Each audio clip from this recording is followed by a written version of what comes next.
Hi, today I'm going to show you how to break into Kioptrix level 1.3, also known as Kioptrix 4. This is the second last Kioptrix machine, and I've done videos on all the previous machines, so if you're interested, go check those out. I really enjoyed this machine, as it has lots of features we haven't seen in the other machines of this series.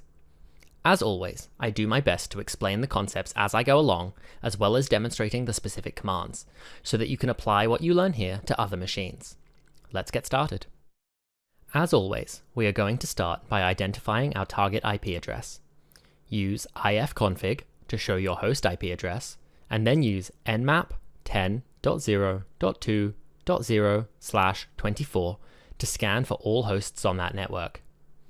We see our target machine has an IP address of 10.0.2.29 and has ports 22, 80, 139, and 445 open. Port 80 is open, so let's use our web browser to take a look. Enter your target IP into the address bar, and you will see it takes us to a login page with a cute looking goat. Before we go any further, let's do some directory enumeration to see if there are any hidden pages that might be useful. Let's use GoBuster for this.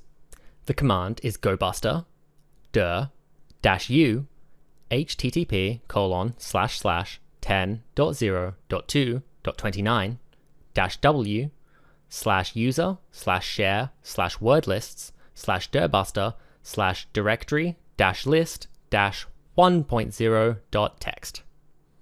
The dir flag sets GoBuster to directory mode. The -u allows us to specify a URL, and the -w allows us to specify a word list. We can see that it has uncovered a few directories, including one called John and another called Robert, who are presumably users. Let's see if we can log in using these usernames and some SQL injection.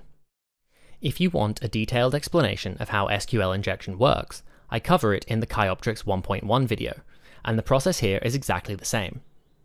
I can enter my username, John, and the password, escape character, or 1=1 hash.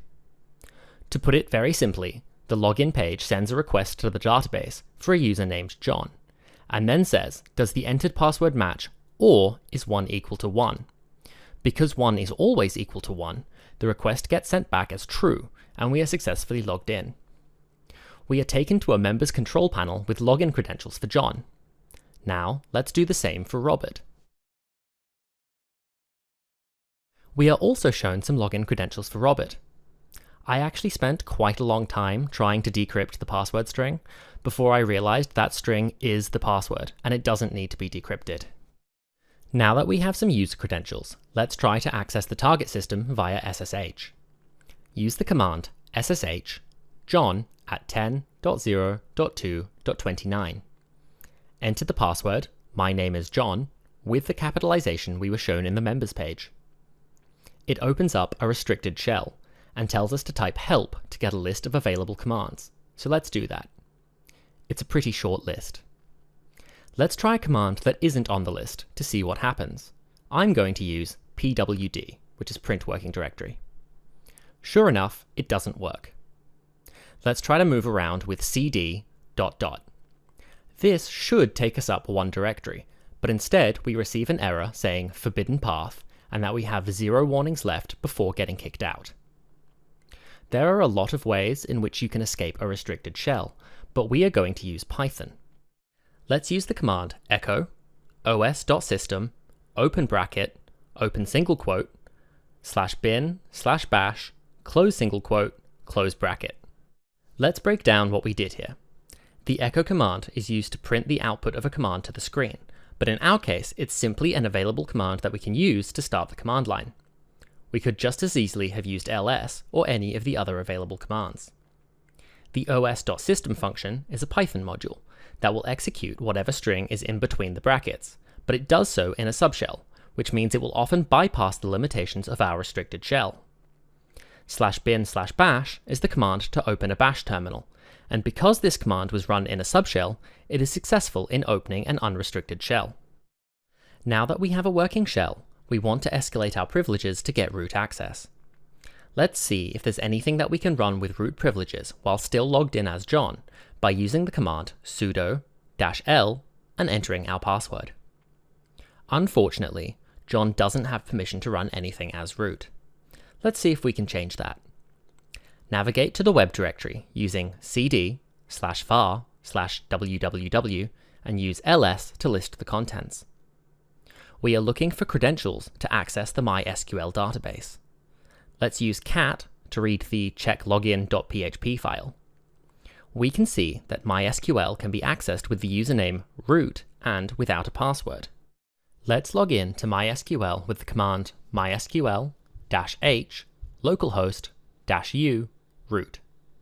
The -h lets us specify the hostname of the MySQL server to connect to, in this case localhost, because it's running on the same machine we are currently connected to. The -u tells the system to connect using the username root. We didn't need a password this time, but if we did, we could have used -p and then the password. Now, we are going to take advantage of something called user-defined functions.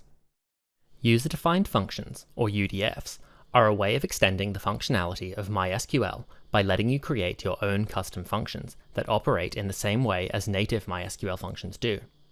These can be used for calculations or data manipulation, but they can also be used to execute commands on the underlying operating system. To execute a command on the underlying host machine, we are going to use select and then a UDF called sys_exec, which allows us to execute any arbitrary command. We want to give the user, John, root privileges, which we could normally do using the usermod command and adding him to the admin group.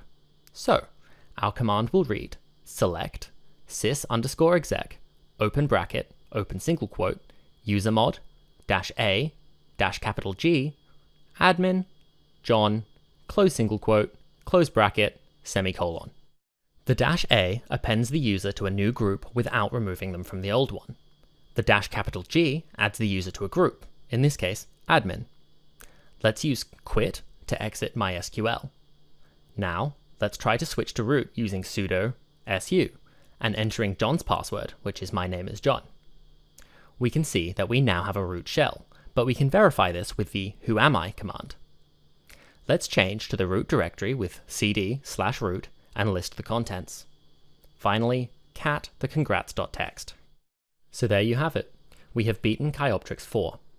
In summary, we used GoBuster for directory enumeration, which uncovered usernames, used SQL injection to bypass a login page, which then provided us with passwords, connected via SSH using those credentials, used Python to escape a restricted shell, and exploited a UDF within MySQL to elevate our privileges and achieve root access. I hope you enjoyed this video, and I'll see you next time for the final Kioptrix machine. Until then, good luck with your own hacking exploits.